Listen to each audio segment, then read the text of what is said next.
The morning sun cast long shadows across the Komi market as Amina bent over her indigo vat, her hands stained the deep blue of tradition. She stirred the cloth with practiced ease, watching as the white cotton transformed into something magical, the color her grandmother called the tears of heaven. Amina. Mama Khadija's voice carried across the courtyard. Come quickly.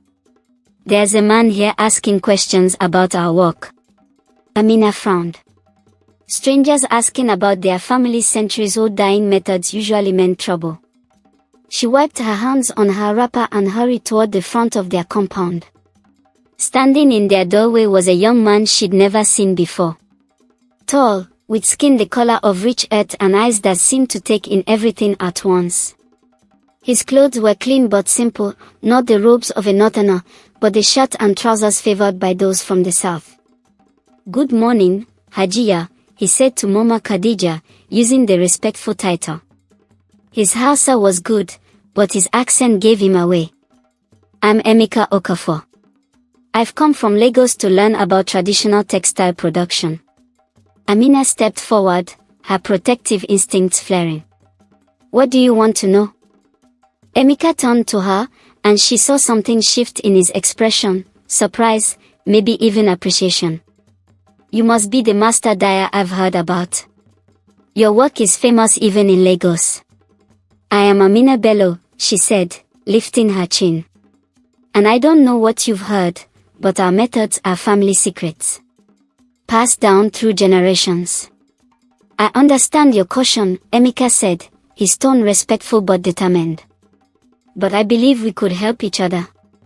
I represent investors who want to preserve traditional crafts while making them profitable for modern markets. Mama Khadija gestured for them to sit in the shade. Speak plainly, young man. What do you want from us? Emeka pulled out a folder from his bag. I want to propose a partnership. We provide modern equipment, marketing support, and access to international buyers. You provide the expertise and authentic traditional methods. Amina's blood began to boil. Modern equipment. You want to replace our techniques with machines.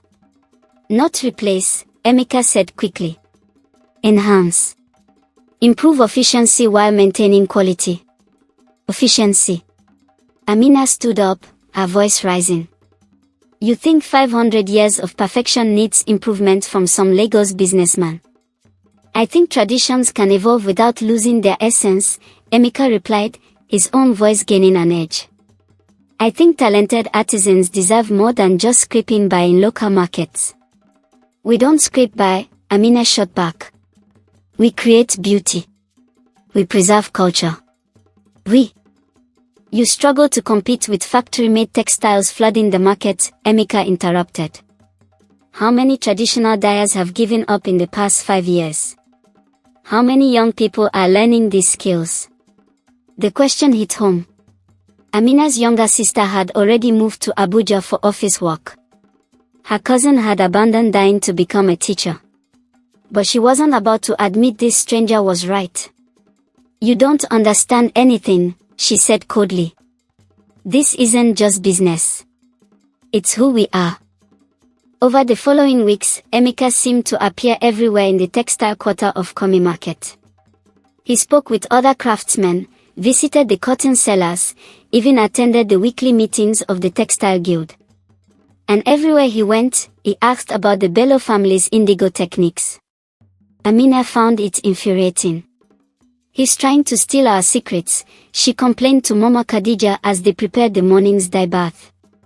Then he'll take them to his Lagos factory. Mama Khadija said, in the non-committal way that meant she disagreed but wouldn't argue. He seems genuinely interested in learning. He's interested in profit. And what's wrong with profit, child? We have bills to pay too. Amina opened her mouth to argue, then closed it. Money had been tight lately. The beautiful indigo cloth they produce sold for far less than the cheap, machine-made imitations. Young people preferred the bright, synthetic colors to the subtle variations of natural indigo. The old ways are better, she said finally. The old ways are beautiful, Mama Khadija corrected. But beautiful things still need to eat. That afternoon, Alhaji Su arrived at their compound with unexpected news. The elderly leader of the textile guild looked troubled as he accepted their offer of tea. The guild has been discussing this young man's proposal, he said. Some of the members are interested in betraying our traditions. Amina asked. In surviving, Alhaji Su said gently. Amina, you know I respect your family's skills. But we are losing the battle against cheap imports. If we don't adapt, we'll disappear entirely. What exactly is he proposing? Mama Khadija asked. A cooperative arrangement. Modern equipment to speed up production, quality control to ensure consistency, and access to export markets. But he held up a hand as Amina started to protest. All production would remain in Kano, using traditional methods and local workers. He says that now, Amina muttered. He's put it in writing, Alhaji Su replied. And he's agreed to a trial period. 3 months to prove the concept with just one family. Amina felt a chill of premonition. Which family? The guild chose you. Your work is the finest, and your reputation is spotless. If anyone can make this work while preserving our traditions, it's the Bello family. The next morning, Emeka arrived at their compound with a truck full of equipment. Amina watched suspiciously as workers unloaded what looked like metal tubs, some kind of storing mechanism, and several wooden frames. What is all this? She demanded. Improvements, Emeka said cheerfully. Nothing that changes your actual dyeing process, just tools to make it easier. He showed her the metal vats, which were larger than our traditional clay pots and had drainage systems. You can process more cloth at once, and the temperature controls will give you more consistent results. My results are already consistent, Amina said coldly. I've seen your work. It's extraordinary. But imagine if you could produce twice as much while maintaining that same quality. I don't want to produce twice as much. Emeka studied her face. Why not? The question caught her off guard. Because more production meant change. Because her grandmother had taught her that quality came from patience, not speed. Because she was afraid. Because some things shouldn't be rushed, she said finally. I agree, Emeka said quietly. That's why I'm not asking you to rush. I'm asking you to trust that we can preserve what matters while still growing. Over the following days, Emeka proved to be more patient than Amina had expected. He watched her work without interrupting, asked thoughtful questions, and seemed genuinely interested in understanding not just what she did, but why. The indigo must be prepared 3 days before use, she explained, testing the temperature of the dye bath with her finger. The fermentation process cannot be hurried. What creates the fermentation? Emeka asked, making notes in a small book. Dates, sometimes honey. My grandmother used millet beer. She glanced at him. Traditional secrets. I'm honored that you're sharing them with me. Something in his tone made her look at him more closely. He wasn't writing in his notebook anymore. He was watching her hands as she walked, and his expression was respectful. Admiring, even. Why are you really here? She asked impulsively. Emeka was quiet for a moment. My grandmother was a weaver, he said finally.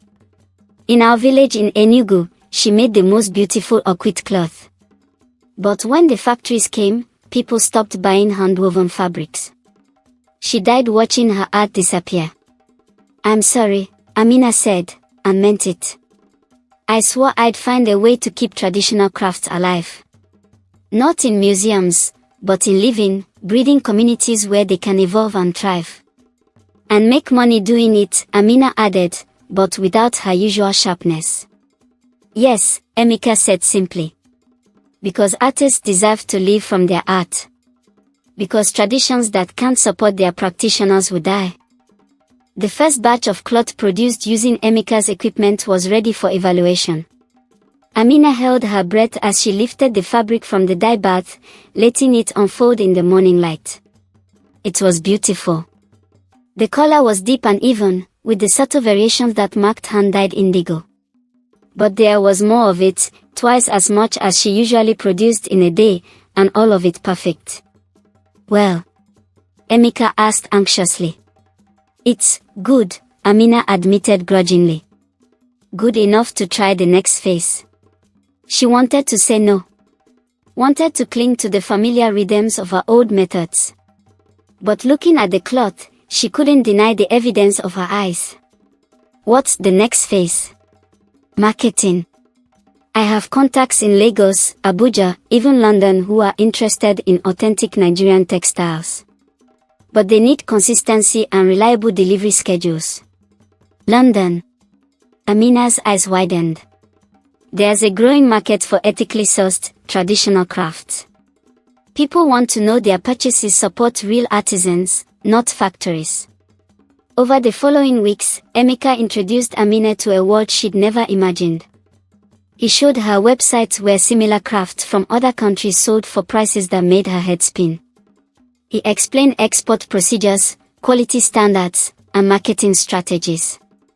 You're talking about turning our craft into a business, she said one evening as they reviewed orders that had started coming in.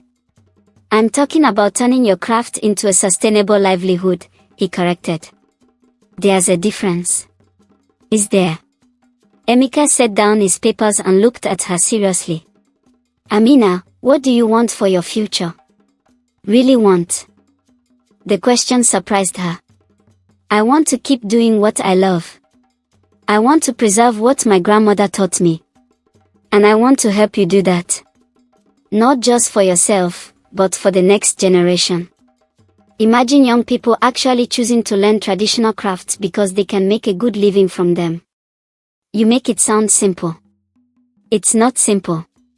It's hard work. But it's possible.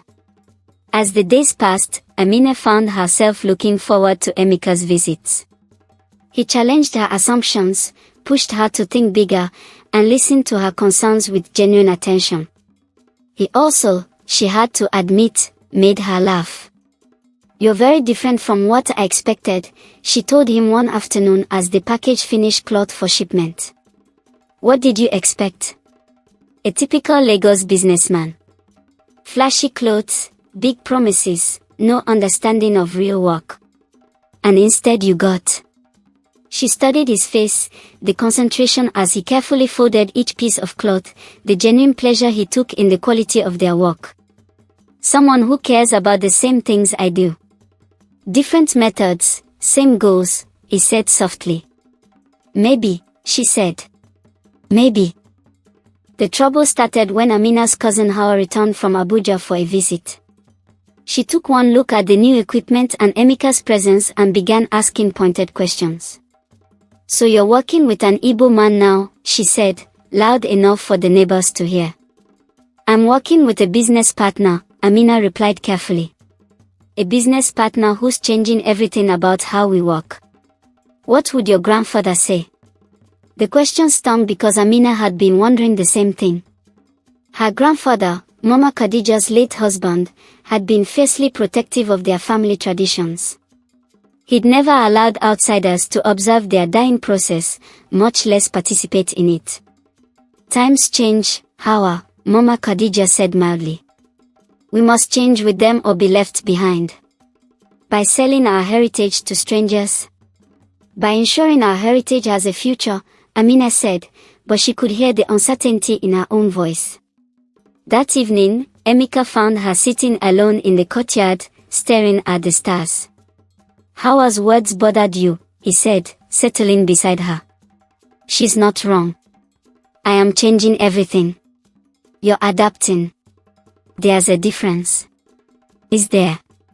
Amina turned to face him. How do I know I'm not betraying everything I was taught? Because you're still here, Emeka said simply. You're still the one making the decisions, doing the work, maintaining the standards. The tools may be different, but the artist is the same. And if I'm wrong, if this destroys what I'm trying to preserve, Then we'll stop and find another way. We. The word hung in the air between them. When had this become we? I mean. Emeka started, then stopped. Amina, I want to be honest with you about something. Her heart began to race. What? This started as a business arrangement. But somewhere along the way, it became something more. For me, at least. More how? I've never met anyone like you. Your dedication, your skill, your passion for preserving something beautiful, it's inspiring. You're inspiring. Amina felt heat rise in her cheeks. Emeka. I know we're different. Different regions, different backgrounds. But we want the same things. We believe in the same values. It's not that simple. Why not? Because. She struggled to find words for the complexity of her feelings. Because mixing business with other things is dangerous. Because my family, my community, they already have questions about this partnership. And what do you have? Questions or answers? She looked at him, really looked at him. At the way he listened when she spoke, the respect he showed for her work, the gentle way he challenged her to think bigger. At the way her heart sped up when he smiled. Questions, she whispered. Then let's find the answers together. The crisis came during the holy month of Ramadan. Amina was working late to fulfill a large order when she heard angry voices in the courtyard. She emerged from the dining room to find Hawa confronting Emeka, with several neighbors watching. You're changing her, Hawa was saying. Making her forget who she is. I'm helping her become who she wants to be, Emeka replied calmly. By filling her head with foreign ideas. By showing her that tradition and progress don't have to be enemies. Progress. Hawa laughed bitterly.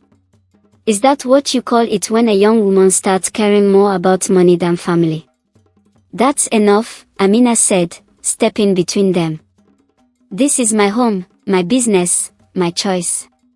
Is it? Hawa challenged. Or is it his? The question hit home because Amina had been wondering the same thing.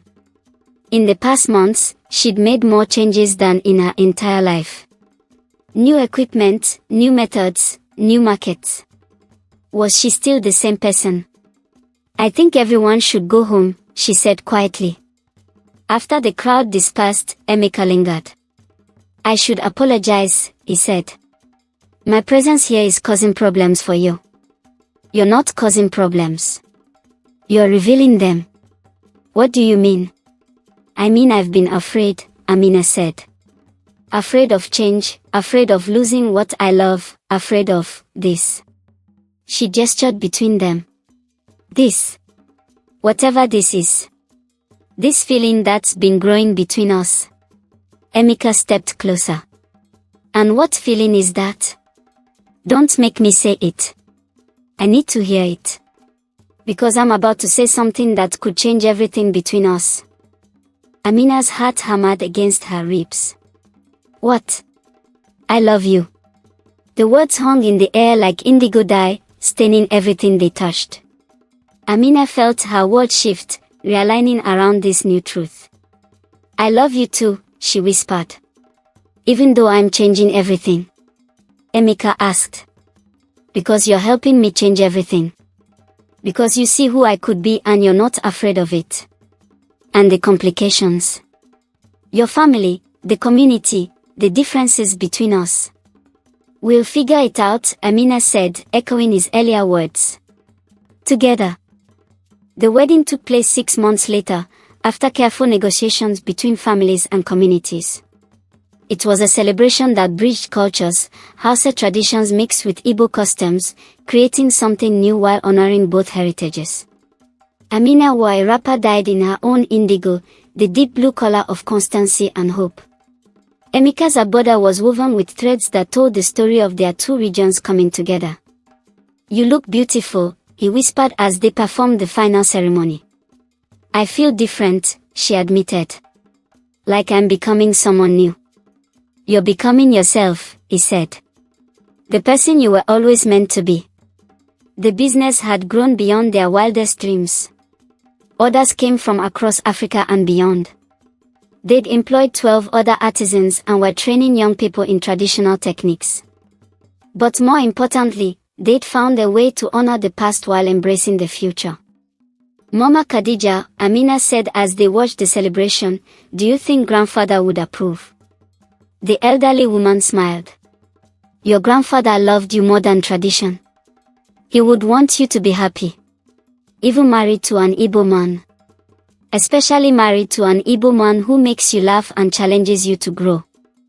As the evening wound down, Amina and Emeka found themselves alone in the courtyard where they'd first argued about modern methods and traditional values. "Any regrets?" Emeka asked. "About the business, the marriage, the changes, all of it." Amina looked at the indigo vats gleaming in the moonlight, thought about the orders waiting to be filled, the young apprentices learning the ancient craft, the future spreading before them like freshly dyed cloth. "None," she said. "What about you?" "I came here thinking I'd save a dying tradition," Emeka said. "Instead, I found something I didn't know I was looking for." "What's that?" "Home. Partnership. Love. A reason to preserve beautiful things not just for their own sake, but for what they can become." "And what can we become?" "Anything we want. We are writing our own pattern now." As if to prove his point, the call to prayer echoed across the city, mixing with the distant sound of high life music from a nearby celebration. Old and new, tradition and change, all woven together in the fabric of their shared life. "I love you, Emeka Okafor," Amina said. "I love you too, Amina Bello Okafor," he replied, using her new name for the first time. She smiled. It had a nice sound to it. Like the splash of cloth hitting dye water, like the whisper of wind through cotton fields, like the promise of patterns yet to be discovered. In the indigo vats, tomorrow's batch of cloth waited to be transformed. And in the years to come, their love would transform not just their own lives, but the ancient craft they pledged to preserve, proving that some changes don't destroy tradition, they perfect it. 10 years later, the Bello Okafor Textile Cooperative had become a model for cultural preservation throughout West Africa. Amina stood in the expanded workshop, watching her daughter Khadija, named for her great-grandmother, learn the ancient art of indigo dyeing. "Mama, why do we still do it the old way when the machines are faster?" 8-year-old Khadija asked, her small hands carefully stirring the dye bath. "Because some things are worth preserving exactly as they are," Amina said. "And some things are worth adapting so they can survive." "How do you know which is which?" Amina smiled, remembering asking her own grandmother similar questions. "You learn by doing, by caring, by understanding that love and tradition can grow together." Emeka appeared in the doorway, still handsome after all these years, his notebook now filled with plans for expanding their training programs. "Ready for the festival?" he asked. The annual Indigo Festival had become Kano's biggest cultural event, drawing visitors from around the world to see traditional crafts in action. But for Amina, the real victory was simpler: young people choosing to learn their heritage, families earning good livings from their skills, and love proving that differences could be strengths. "Ready," she said, taking his hand as they walked toward the festival grounds, where the deep blue of indigo cloth would flutter in the wind like flags of hope, carrying the story of tradition and change, of love found in the most unexpected places, and of two hearts that had learned to beat as one. In the end, that was the most beautiful pattern of all. Thanks for watching. If you enjoyed this story, subscribe for more.